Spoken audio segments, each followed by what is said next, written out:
नमस्ते. दिव्यराजमध्ये आपले स्वागत आहे. पाहूया आजची ठळक घडामोडी. श्री यल्लम्मा देवीच्या पवित्र प्रांगणामध्ये जत नगर परिषदेच्या नगराध्यक्षपदी आणि बाकीचे 23 उमेदवार मायबाप जनतेने निवडून दिले. लोकशाहीमध्ये निवडणुकांना एक वेगळं स्थान आहे, मतदात्यांना एक वेगळं महत्व आहे आणि अशा हजारो मतदात्यांच्या आशीर्वादानं भारतीय जनता पार्टीचे वरिष्ठ नेते गेले 30-35 वर्ष या जत तालुक्यासाठी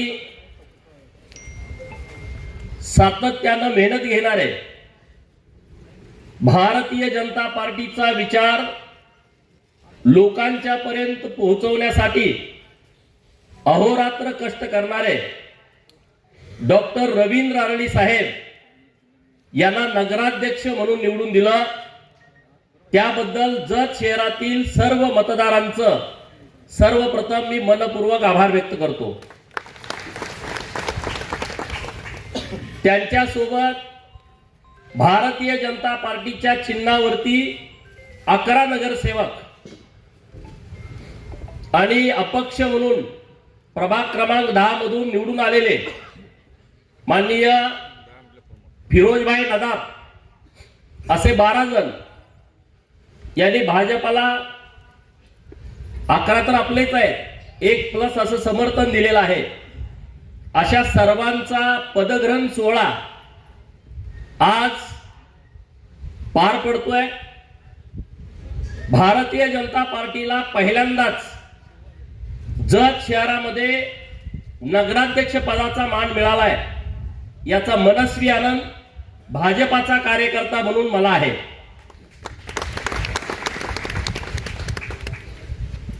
यल्लम्मा देवीच्या प्रांगणामध्ये आपण कार्यक्रम यासाठी घेतोय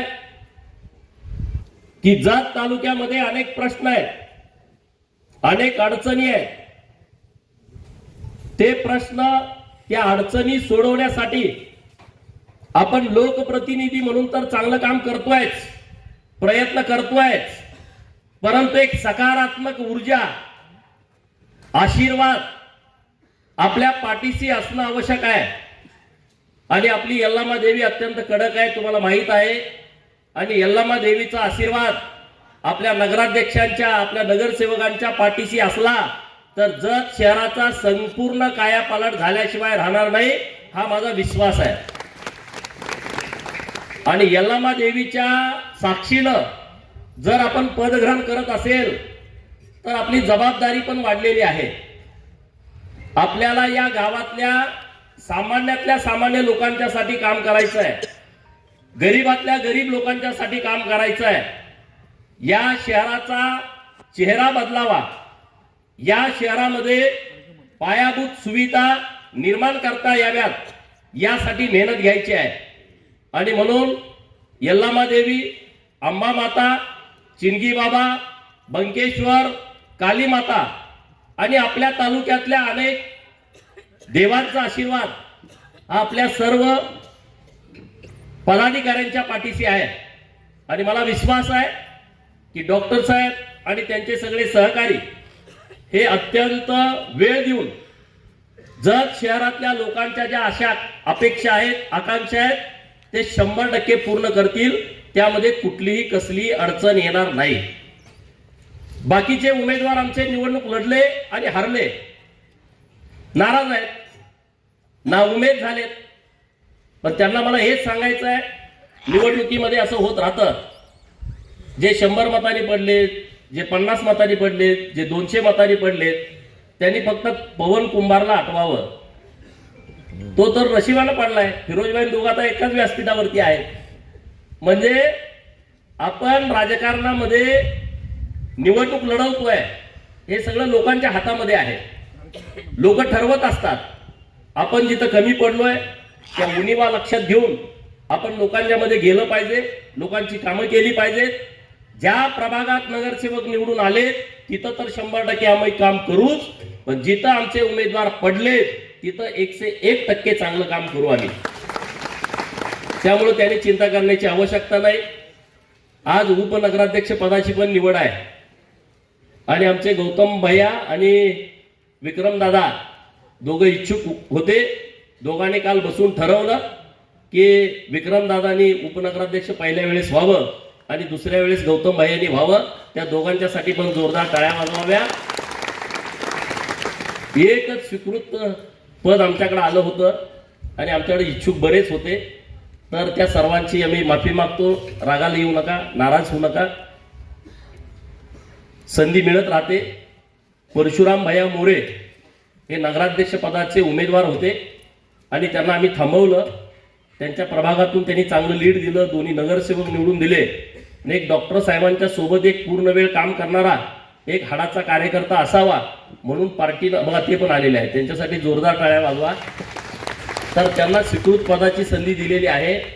सागर पाटील गॉगलमधून माझ्याकडे रागानं बघतायत, पण चिंता करू नका. व्यासपीठावरती पण दोघं चौघं माझ्या पाठीमागं आहेत, परंतु त्यांना मी 100% शब्द देतोय की तुम्हाला योग्य सन्मान मिळेल. काही चिंता करू नका. हे एक साधन आहे. पद म्हणजे लोकांच्यासाठी काम करण्यासाठी. पद असल्यावरच काम होतंय अशातला भाग नाही. मी तुमच्यासाठी आहे ना. इथं बसलेला सामान्य माणूस तुम्ही आमदारच आहात, कारण तुम्ही सांगितलेलं काम मी 100% करतोय. म्हणजे तुम्ही तिथं लोकांच्यासाठी आमदार आहे. शहरामध्ये तुम्ही जे सामान्य लोक आहेत त्यांच्यासाठी तुम्ही नगराध्यक्षच आहात, कारण डॉक्टर साहेबांना तुम्ही जे काम सांगाल ते 1,00,000% होणार आहे. त्यामुळे काही चिंता करू नका. आपल्याला डेव्हलपमेंट करायची आहे. आपले राजे डपळे साहेब इथं या कार्यक्रमासाठी उपस्थित आहेत. यल्लामा देवीचा संपूर्ण परिसर डेव्हलप करण्याचं स्वप्न आम्ही पाहतोय की मी ही यात्रा बघतोय गेल्या वर्षांपासून. मी माझ्या आयुष्यात एवढी मोठी यात्राच बघितली नाही की जी 10 दिवस चालते आणि 2-2, 3-3 तास ट्रॅफिक इथं होते. 10 दिवस कंटिन्यू अशी यात्राच मी पाहिली नाही. आणि यल्लामा देवीला खूप लोक येतात, आता पण सलग लोक येत आहेत. तर हा संपूर्ण परिसर आम्ही आता डेव्हलप करतोय. तो जरी डपळे सरकारांचा वैयक्तिक असला तरी सुद्धा आम्ही काही ना काही मार्ग काढून त्यांची संमती घेऊन त्यांची परवानगी घेऊन हा परिसर संपूर्ण डेव्हलप करणार आहे. हे नुसतं यल्लामा देवीसाठी नाही, अंबा मातेच्या मंदिराचा सुद्धा एक मोठा आराखडा आम्ही तयार करतोय. कुठल्या ना कुठल्या मार्गानं आपल्याकडे पैसे येतील ह्याच्या वाटा आम्ही शोधत राहतोय. मुंबईला मी जातोय दर आठवड्यावर, म्हणजे काहीतरी काय माझं वैयक्तिक काम घेऊन जात नाही. ना माझी सुदगिरी नाही, ना माझं बँक आहे, ना माझा कारखाना आहे, नाही मी बँक बुडवल्या, मी कुठलं तर कर्ज काढलंय ते बुडवून. माझं काहीच वैयक्तिक काम नाही. माझं काम एकच आहे, देवाभावांच्याकडे जाणं, मंत्रिमंडळातील सगळी मंत्री महोदयांच्याकडे जाणं आणि त्यांच्याकडून जतसाठी काही येतंय का याच्यासाठी प्रयत्न करणं. आणि म्हणून अंबा माता मंदिर हे फॉरेस्ट एरियामध्ये असल्या कारणानं फॉरेस्टच्या माध्यमातून एक वेगळा आराखडा आम्ही तयार करतोय. आणि अंबा माता मंदिर, यल्लामा देवीचं मंदिर हे दोन्ही मंदिराचा परिसर अत्यंत चांगल्या पद्धतीनं डेव्हलप करतोय.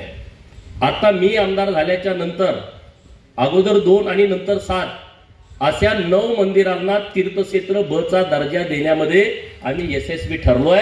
राज्याचे मुख्यमंत्री माननीय देवाभाऊ आणि ग्रामविकास खात्याचे मंत्री माननीय जयाभाऊ यांच्यासाठी जरा जोरदार टाळ्या वाजवा. इतक्या जोरात टाळ्या वाजवा की त्यांच्यापर्यंत गेल्या पाहिजेत आणि 45 कोटी रुपये त्यांनी दिले पाहिजेत. कारण एका मंदिराला 5 कोटी रुपये द्यायचे आहेत सरकार. किती? एका मंदिराला 5 कोटी. आता लोक माझ्यावरती टीका टिप्पणी करतात खालच्या लेवलला जाऊन. मग मी यायच्या अगोदर इथं देवस्थान आपली होती का नव्हती? मी यायच्या अगोदर इथं आमदार पद होतं की नव्हतं? मी यायच्या अगोदर इथं सरकार होतं की नव्हतं? ग्रामविकास खातं होतं की नव्हतं? तेव्हा कोणी मुख्यमंत्री होतं की नव्हतं? सगळं होतं, परंतु भावना नाही. अरे इतकी मोठी दैवी शक्ती जत तालुक्यामध्ये आहे, भारतातल्या कुठल्याच तालुक्यात नाही. मी अत्यंत जबाबदारीने बोलतोय, भारतातल्या कुठल्याच तालुक्यामध्ये ही शक्ती नाही आहे. इतकी मंदिरं एका तालुक्यात. ओळीनं नावं घेतली तर 36 नावं होत आहेत, आणखी वाढायला लागलेत. मला काल नंदीवाले समाजाचा फोन आला की डपळापूरमध्ये महाराष्ट्रातला सगळा नंदीवाले समाज येतो, तिथं मरगुबाईचं मंदिर आहे. परवा मी दरीवडचीला गेलो, तिथे लोक म्हणले आमचं एक मंदिर राहिलंय. आणि म्हणलं मी 2 महिने मीडियात बोलतोय, 2 महिने सातत्यानं, तुम्ही मला सांगायला पाहिजे ना. म्हणजे इतकी मोठी शक्ती आपल्या तालुक्यामध्ये आहे हे आपल्या तालुक्यातल्या लोकांना माहीत नव्हतं. आणि म्हणून संपूर्ण तालुक्यातल्या मंदिरांचा एक विकास आराखडा करतोय. एक एजन्सी आम्ही अपॉइंट केलेली आहे मुंबईची, त्यांनाही आम्ही काम दिलेलं आहे. एकत्रितपणे हे मंदिरं आणि सर्व मठ, म्हणजे आपला शिवानुभव मंडपापासून आपल्या बिळूरचा मठ असेल, उमराणीचं मठ असेल, सोडीचं दत्त मंदिराचा मठ असेल, भाऊसाहेब महाराजांचा मठ असेल, संतचा मठ असेल, बालगाव आश्रम असेल, असे सगळे मठ, असं एक एकत्रित डेव्हलपमेंटचा आम्ही आराखडा तयार करतोय. तो शेकडो कोटी रुपयेमध्ये जाईल. आणि मला विश्वास आहे की आता मी कॉपी टेबल बुक माननीय मुख्यमंत्री महोदयांच्या हस्ते प्रकाशित केलं. सगळ्या मंत्री महोदयांना मी कॉपी टेबल बुक दिलं. पत्रकार मित्रांना पण माझी विनंती आहे, तुम्ही ह्या विषयाकडे एका वेगळ्या नजरेनं बघण्याची आवश्यकता आहे. तुमचा सपोर्ट जेव्हा मला मिळेल तेव्हा मला काम करणं पण सोपं होईल. हे राजकारण संपून गेलं, महिन्याभरात जिल्हा परिषद पण संपून जाईल. परत 4-5 वर्ष 4 वर्ष तर निवडणुका नाही आहेत. निवडणुकीच्या वेळेस प्रत्येकाचं मत, प्रत्येकाचा विचार प्रत्येकाला असू शकतो, त्यांनी त्यांच्या पद्धतीनं जावं. पण पुढच्या 4 वर्षामध्ये, आणि डॉक्टर साहेबांना तर आजपासून 5 वर्ष आहेत, तर या 5 वर्षामध्ये तुमच्या सर्वांच्या सहकार्याची आम्हाला आवश्यकता आहे. आणि तुम्ही आम्हाला मदत करा. सकारात्मकपणे आपण पुढे जाऊ. नुसतं आपल्याला बोलून चालणार नाही, आपल्याला त्याच्यावरती कृती करावी लागेल, आपल्याला त्याच्यावरती काम करावं लागेल. आणि आम्ही काम करायला तयार आहे ना. लोकांनी आम्हाला निवडून दिलंय, आमची जबाबदारी आहे. काल मी सगळे म्हैसाळचे अधिकारी घेऊन सकाळी 9 वाजल्यापासून सगळ्या लाईनची पाहणी केली. आणि मला आनंद आहे, यल्लामा देवीच्या साक्षीनं जत तालुक्यातल्या माझ्या मतदारांना सांगायला मला आनंद वाटतोय की मुख्य जी पाईपलाईन आहे मल्याळपर्यंत, बेडक पासून फक्त 4 किलोमीटर 57 किलोमीटर पैकी काम बाकी आहे. सगळं 53 किलोमीटर काम पूर्ण झालंय. 1600 मीटरचा जो बोगदा आहे फक्त 200 मीटर काम बाकी आहे. 1400 मीटरचं काम पूर्ण झालंय. टप्पा क्रमांक 1 जे पंप हाऊस आहे 90% काम पूर्ण झालंय. पुढच्या 6 महिन्यामध्ये मशिनरी सहित ते काम पूर्ण होत आहे. टप्पा क्रमांक 2चं जे पंप हाऊस आहे जे कुडनूरमध्ये आहे ते काम आता सुरू केलेलं आहे. ते पुढच्या 4 महिन्यामध्ये आपण पूर्ण करतोय. आणि मिरवाड आणि डपळापूरच्या ज्या मिरवाडच्या तलावामध्ये जे टप्पा क्रमांक 3 पंप हाऊस आहे त्याचंही काम करण्याच्या सूचना दिलेल्या आहेत. पुढच्या 3 महिन्यामध्ये ते पण काम पूर्ण होत आहे. आज मी तुमच्या समोर इथं यल्लामा देवीच्या मंदिरातून बोलतोय. तर डिसेंबर 2026ला यल्लामा देवीच्या पायावरनं हे आपल्या नदीचं पाणी जाणार आहे यल्लामा देवीच्या साक्षीनं. आणि जत शहरातून सगळीकडं जत शहरातली लोक प्रचारात वाव इथं पाणी मल्हारला तुम्ही काय करताय का नाही. मी काल त्या स्पॉटला गेलो. सदाशिव मासाळांचं घर आहे मल्हारमध्ये. त्या घराच्या शेजारी जो वडापात्र आहे त्या वडापात्रामध्ये चेंबर काढण्याच्या सूचना काल दिलेल्या आहेत. आणि ही लाईन आता तयार होते. तर तिथं आपण चेंबर काढतोय की जत शहराला संपूर्ण पाणी आपल्याला म्हैसाळ योजनेचं दिलं जाईल. आणि 17 तलाव डिसेंबर 2026ला, आता मी तुमच्याशी जानेवारीमध्ये बोलतोय, डिसेंबर 2026ला आपण म्हैसाळच्या पाण्यानं 17 तलाव भरून घेणार आहे. 17 तलाव म्हणजे संघपर्यंत पाणी जाणार आहे. संघचा तलाव सुद्धा डिसेंबरमध्येच आपण भरतोय.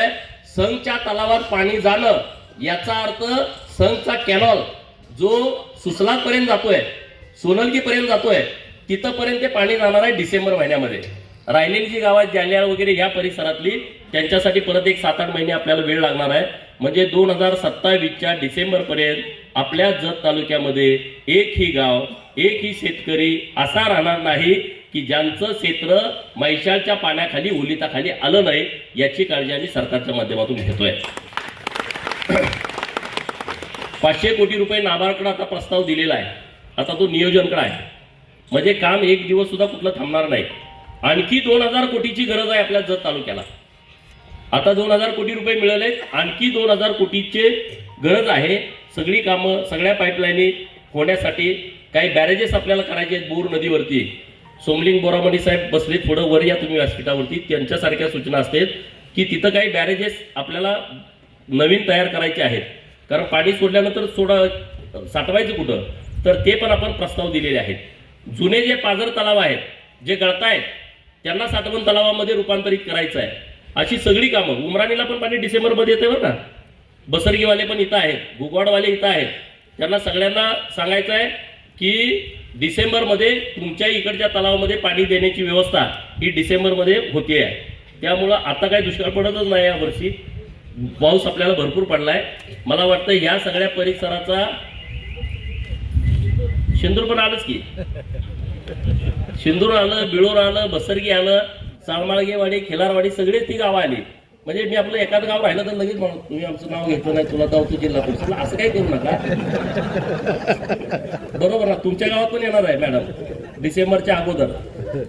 इकडची जी लाईन आहे कुळगिरी गुड्डापूर, यातलं 13 किलोमीटरचं काम पूर्ण झालंय आता मी तुमच्याशी बोलत असताना. इकडची जी मुचंडी लवंगा जी लाईन आहे त्या लाईनचं पण काम जोरात सुरू आहे. तरी मी कशासाठी सांगतोय, तुम्ही म्हणाल अरे पाणी देतो म्हणून निवडणूक लढवली होती, मग ह्याचं नेमकं चाललंय काय. तर आता उद्या पण मिटिंग लावली मी, परवा दिवशी ईडी साहेबांच्या सोबत परवा दिवशी मिटिंग लावलेली आहे की आपण एक तिसरी लाईन मागतोय ना. 2 लाईन टाकलेत, सव्वाशे कुसेकच्या 2 लाईन आहेत, परंतु आपलं क्षेत्र जास्त आहे, पुढे ते प्रॉब्लेम होणार आहे. आणि ही बाब आम्ही निदर्शनास आणून दिल्याच्या नंतर जवळपास 600 कोटी रुपयाचं नवीन इस्टिमेट झालेलं आहे आणि म्हणून तिसरी लाईन प्रस्तावित केलेली आहे. तर त्याच्या संदर्भातली बैठक आम्ही परवा दिवशी शुक्रवारी पुण्यामध्ये लावलेली आहे. तर सातत्याने या विषयामध्ये आमचं लक्ष आहे. जे आपलं प्राणी संग्रहालय होतं ते राज्य सरकारनं मंजूर दिलं, त्याचं पत्र पण तुम्हाला मिळालंय. पुढच्या 3 महिन्यामध्ये केंद्र सरकारची मंजुरी माननीय देवाभाऊंच्या साथीने आम्ही घेतोय. 106 कोटी रुपये पहिल्या टप्प्यामध्ये मंजूर केलेले आहेत. त्याचं इस्टिमेट वाढू शकतं, ते 150 कोटी रुपयेपर्यंत जाऊ शकतं. आणि एक भव्य दिव्य देखणं प्राणी संग्रहालय आपल्या जतमध्ये होत आहे की जेणेकरून आपलं जे सगळ्यांचं स्वप्न आहे पर्यटनासाठी बाहेरच्या तालुक्यातल्या लोकांनी जतला आलं पाहिजे, ते आपलं 100% स्वप्न पूर्ण होणार आहे. कारण 100 एकर जमिनीमध्ये एवढं मोठं प्राणी संग्रहालय आपल्या पश्चिम महाराष्ट्रामध्ये कुठंच नाही. महाराष्ट्रामध्ये कुठे एखाद दुसरा असेल तर मला त्याच्याविषयीची माहिती नाही, पण आपल्या पश्चिम महाराष्ट्रामध्ये तर नक्की नाही. आणि त्यामुळे मोठ्या प्रमाणात लोक आपल्या जतला येतील. 2000 लोक जेव्हा जतला येतील तेव्हा किमान 20 ते 30 लाखाची उलाढाल आपल्या जतमध्ये होईल. दुसरं एक निवडणुकीच्या प्रचाराच्या निमित्तानं आम्ही सांगत होतो की आम्ही जत शहरातली लाईट, ज्याला 18 लाख रुपये महिन्याला बिल भरावं लागते नगर परिषदेला, आणि आम्हाला ते सोलारवरती करायचं आहे. मागच्या आठवड्यामध्येच 1 मेगावॅटसाठी 6 कोटी रुपये आम्ही मंजूर केलेले आहेत आणि दुसऱ्या मेगावॅटचा पण प्रस्ताव दिलाय. पुढच्या 2, 4, 5 दिवसामध्ये तो पण आपला मंजूर होईल.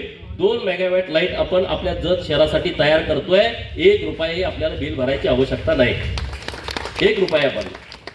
त्यामुळे असे नवीन आमचे प्रयोग सुरू आहेत. आपली गंधर्व नदीचं जे खोलीकरण, रुंदीकरण आणि सुशोभीकरण करायचं आहे.